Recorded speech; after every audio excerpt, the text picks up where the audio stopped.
Hello, everyone. Welcome to episode 100 of Two Wizards and a Mic.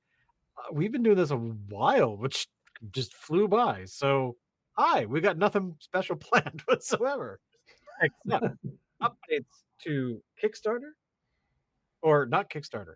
No, yes, a Kickstarter and the other thing. Both, That was yes. it. Yes, hello for episode 100. That's a lot.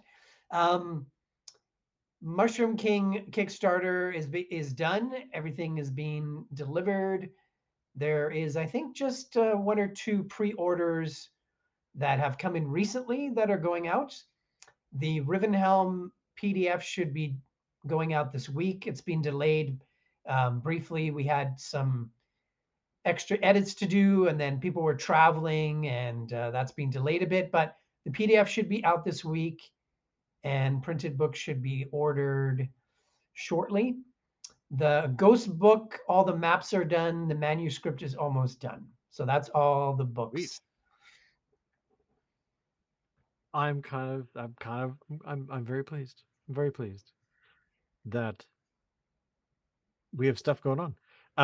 Or you have got stuff going on with everything else. So this week we're going to be talking about playing strategically in D&D, which I think for most people um, means very different things between players. Uh, so I'm kind of curious what people think. You, of course, can let us know and send us email or online in that social media realm. Or, of course, you can always do it on this fancy little website that you may have heard of called Cawood Publishing, which, of course, is at worldofmere.com. So let's talk about strategic playing. I'm very curious as to what you have to say about this.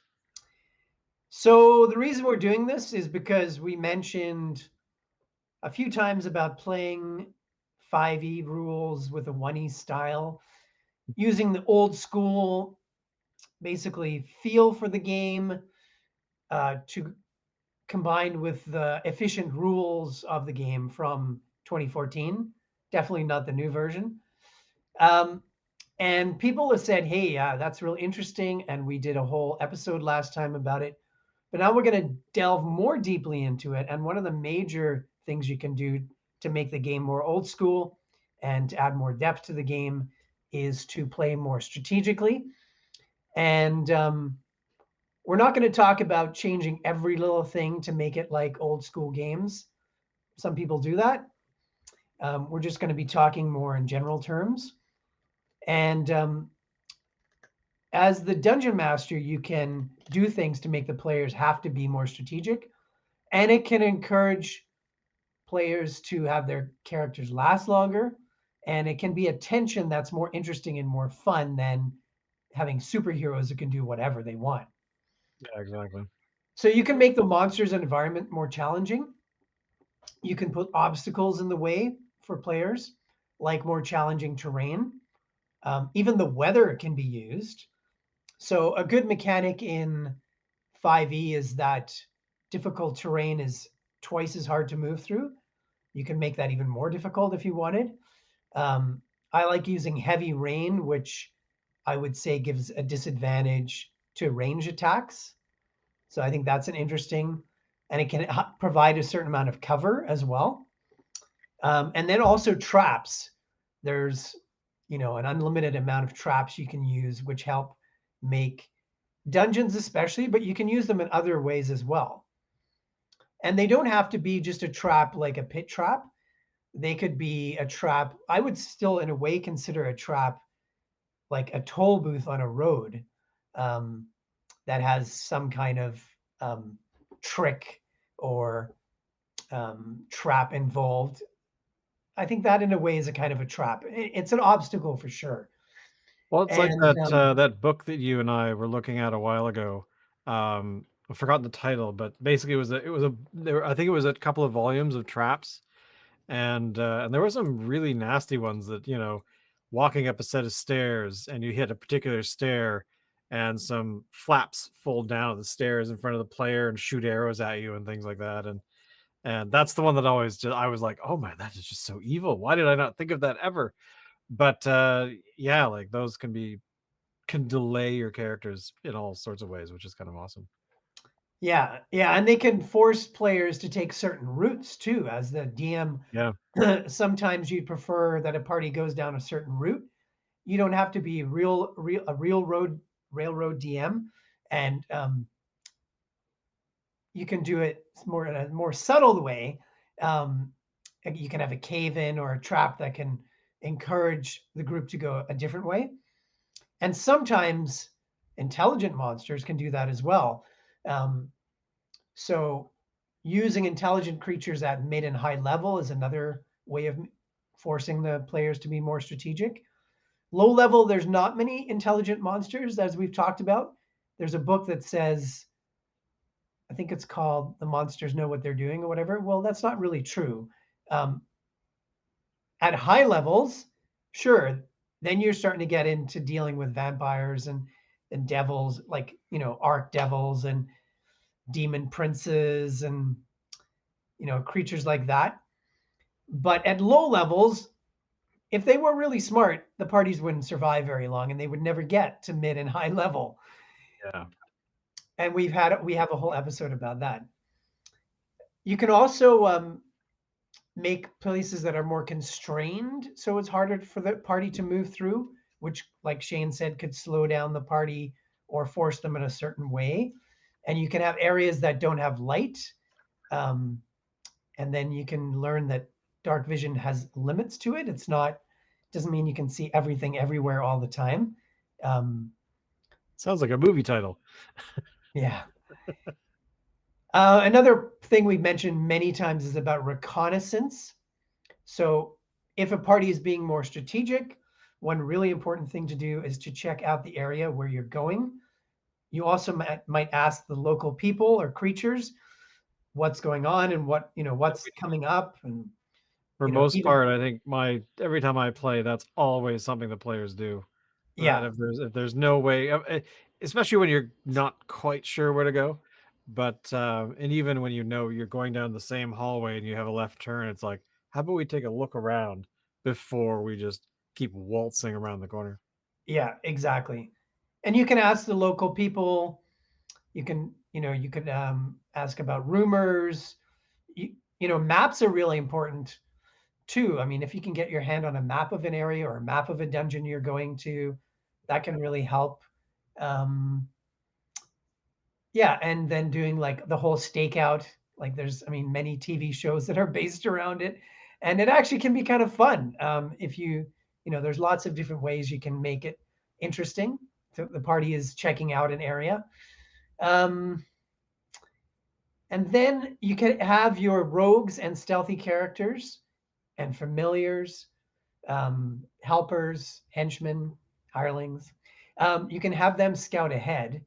And this is part of the reconnaissance, which is a really good idea. Using cover can be very important if you're playing strategically. It's a very good idea to be using the cover you have. And it's a good reminder for the players if they want to use the hide mechanic, they actually have to have somewhere to hide. You can't just say, I want to hide.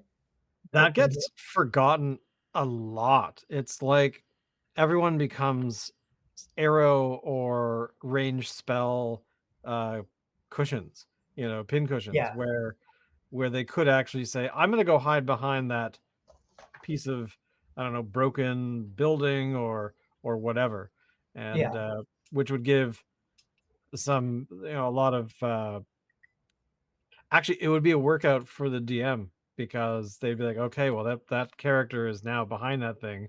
So either the adversaries could dismantle that cover or they would have to move more. Yeah, that kind of stuff works out so well. But it gets forgotten a lot, at least in my experience. yeah. Oh, yeah. There's a thunderstorm just starting here, so we'll see if the signal Oh, lasts. Um, you can have, ooh, I just heard it. yeah, you want to prepare for combat. So, casting mage armor, stocking up on your resources like rations, ammunition, like arrows and crossbow bolts, spell components, the ones you really need in fifth edition, the ones that cost money, you actually have to buy. Um, clearing one room at a time, the old tactical way that police and military move through areas. Yeah. This can prevent you from being flanked. That's pretty important. Um, and if you're a rogue, which is a fantastic class in 5e, you can move in and out constantly using your bonus actions. So you can disengage, you can avoid, you can use cover, you can hide, you can prevent a lot of damage. So rogues a really useful class to have, and they can last for a long time if you play them really well. Spellcasters, obviously, you want to hang back. Um, Usually, I had one who was an elf who also had a sword, because elves can be proficient with swords, but and kind of did Gandalf style. But most spellcasters are pretty squishy, and you want them to hold back, stay out of melee. Especially at the lower levels like that. That's yeah. Yeah, big It time. ends badly a lot Yeah, of the time. even high levels. Like there's lots of spellcasting creatures and NPCs that have low ACs in the game. Focusing fire, which is really a lot of people have learned from video games. You want to Yeah. usually take down enemies one at a time so that you have less of a swarm coming at you. And especially you want to take down the big bad guy and spellcasters if you can. Yeah, exactly. Um, yeah, and prioritizing, the most powerful enemy. They can do the most harm. So if you have a chance to get at them, you want to get at them. Um, yeah, resource management. I mentioned that before. You want to make sure you have your supplies, but you also want to use them wisely. Don't use all your spells in an encounter you think is not going to be that dangerous. This is something it's hard to judge all the time of what to do, but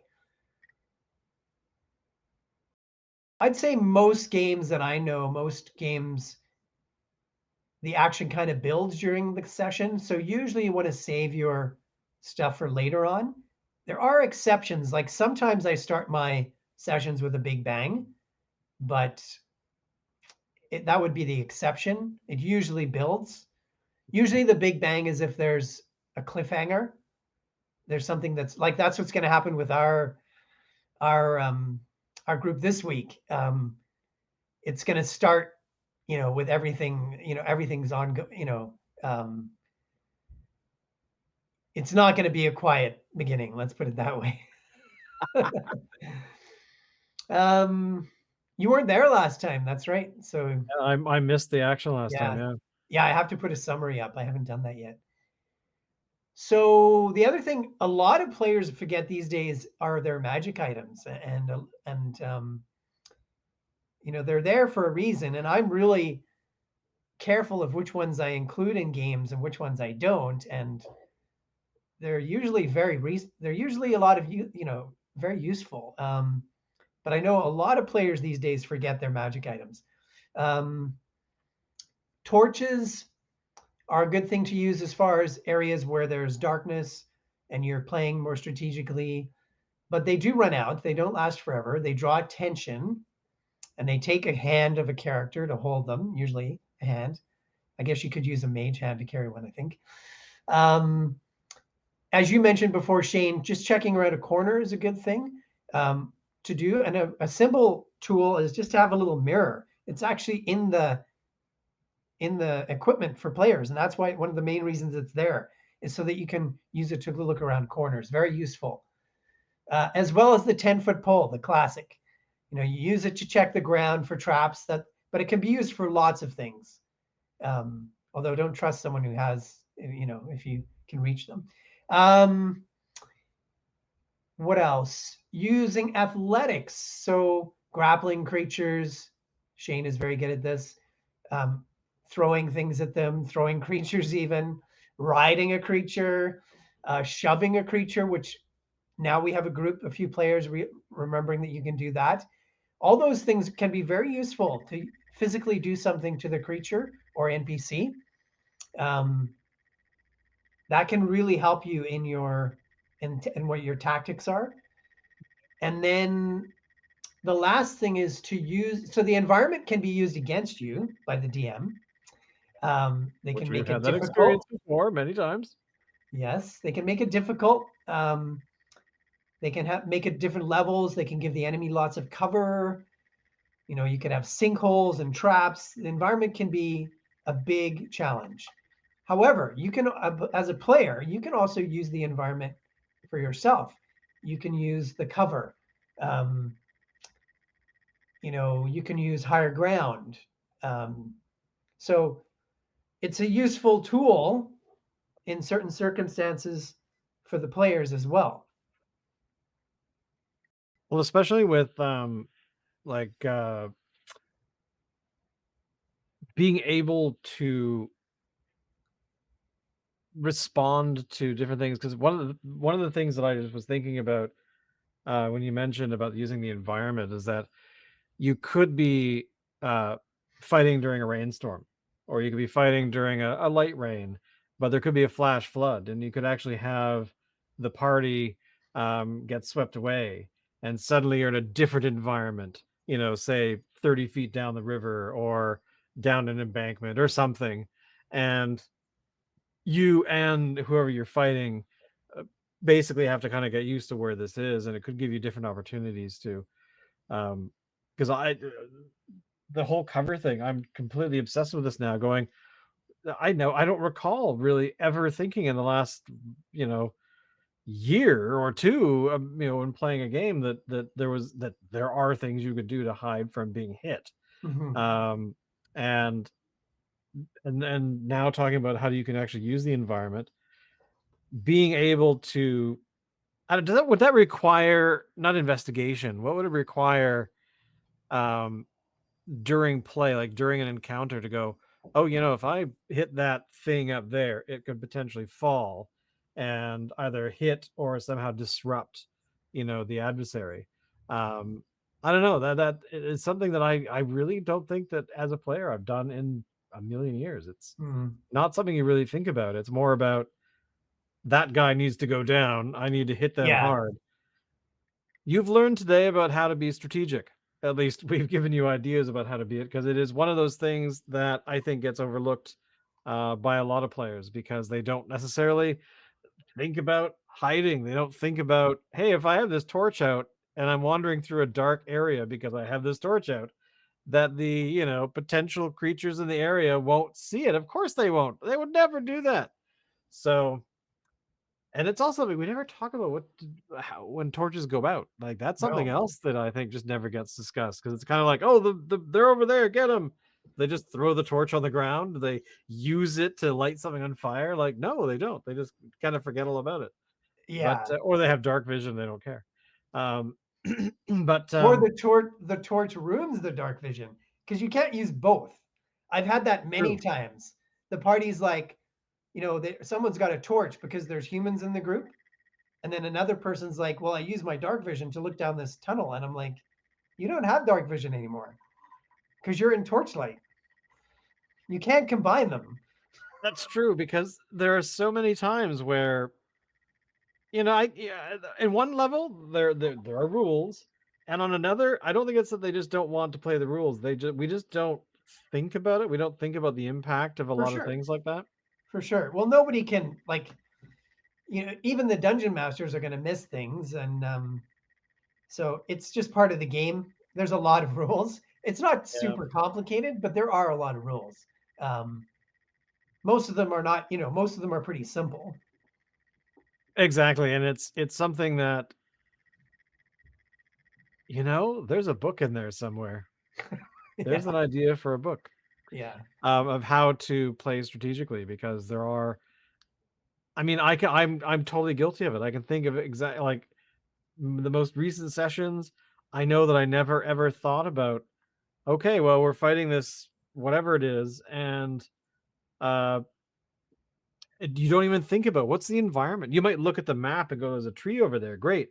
But you might not actually think about, oh, there's a tree over there that I could go and hide behind, or I could light on fire, or hmm, I could, I don't know, if I'm powerful enough, could chop it down reasonably quickly and use it to impact the environment somehow, or or try and throw or push or shove the creature you're right. fighting into a nearby lake, or into throw them against a tree, try and pin them against the tree, or a rock wall, or pick up something off the ground and do something with whatever it is you picked up, Right. and those kinds of things. It's not a natural way of thinking about, um, because you're so focused on the end goal all of the time. And I do that in video games once in a while as well. Yeah, yeah, I think part of the reason it's happened is that players are more trained by video games and they're not into the details as much, where detail, D&D can have a lot more depth than a video game. Yeah, And exactly. one thing you do as a player all the time, you often have different tactics for your characters, which help change the dynamic on the battlefield, especially when you're climbing giants and jumping on dragons and trying to gouge their eyes out or jump on their heads. Like all that kind of stuff is useful as a tactical feat because it can throw off the balance. It's like actually a really good example. My friends and I, when I was like about 20 years old, we ended up at a beach here out in near, well, not here, but in West Van in the night. And these guys kind of swarmed us a bit. It wasn't a huge group, and what I did was there were only three of us. It was kind of dark though. I went behind their group and I went right behind the guy, their leader basically. And I stood right behind him. And that changed everything from us being kind of surrounded to I went and stood right behind this guy, and that changed the whole dynamic because he didn't know what I was doing there. His kind of, henchman in a way, basically, didn't know what I was doing. My friends didn't know what the hell I was doing, but it didn't matter. It just made everything super uncomfortable enough so that these guys just backed off and basically left. Oh, Um, nice. because they didn't know what I was doing. Like, why would I, was I going to jump? Was I going to jump the guy? Um, and they didn't know us, so they didn't know, maybe this guy knows karate or, you know, and who would do that? Who would just wander behind the biggest guy in their group and stand right behind him? Like, so you can do things again in the battlefield to change the dynamics, and you do that a lot. And yeah, you can use a lot of creative methods to change the tactics, change what you're doing. Exactly, because and that's kind of why I've tried to, um, do that with the halflings particularly. And Hmm. I go through phases where I like the smaller characters, Yeah. uh, mainly because I want them to be surprising. Um, but I drew this the other day, not too long ago, where I was trying to like come up with ways to describe my characters, and I'm like, all right, I have the halfling that stabbed giants in the face. So, but yeah, I mean those kinds of things I don't think get utilized as often as they should. But which I seem like a broken record, but it's so true that, um, players, I think, playing strategically kind of as a group, but also individually, break them out of that hyper focus of, well, that's the thing we have to kill. Let's get it, rather than considering on the way there, you could hire a bunch of dudes to come with you. You could find out from the locals about, hey, we hear that we've been hired to take on this creature. What advice have you got? You guys live here. What? Oh, well, it hates water. Okay, great. Let's somehow utilize that as a potential tool that we could use to fight the creature or whatever it might be. Um, hey, we hear there's a lich nearby. You wouldn't happen to know where, I don't know, the skull is, maybe? Like, is there some other place it could be buried? Oh, Mm. yeah, it's over there. Oh, okay, cool. Let's go over there instead of taking it on directly. Let's go, destroy that thing instead. And yeah, it's as I said, there's a book in there of how to sort of get people to pause Yeah. long enough to go, oh yeah, how about this, rather than Hmm. charge. Hmm. Yeah, and it works both ways. Like there's ways that DMs can run the game so that again, it makes the players have to be more strategic. Otherwise, they're not going to survive. And then the players can learn how to play more strategically, use different tactics, and You know, you can. It's from the beginning of the game was much more like that, the original game, and you can still have a game like that. There's no reason you can't do that. If you don't want to have that kind of depth, that's fine. Um, you know, there's lots of different tables, that's for sure. Exactly. So we hope that we've said something that made sense and that you enjoyed. And if you did find something amusing and or enjoyable, or you learned something, do let us know. There will be comments down below. All of the links of things that we may have mentioned will be down below as well. And of course, this little podcast is done for fun, but it's also because there's a really cool publishing company out there called Cawood Publishing at worldofmere.com, where you could go and buy everything there because it's all there. Um, are there any other Kickstarters coming up that are on the horizon that may not have been started yet, but there are things coming? Yeah, Yeah, we're planning now to do one in an adventure book in September and hopefully one in November too. And cool. yeah, so we'll have news about that in probably in July and August. We'll kind of give a heads up about what's going on with the next. In the meantime, we're going to be getting out the Rivenhelm adventure and we're going to be finishing up the Ghosts one.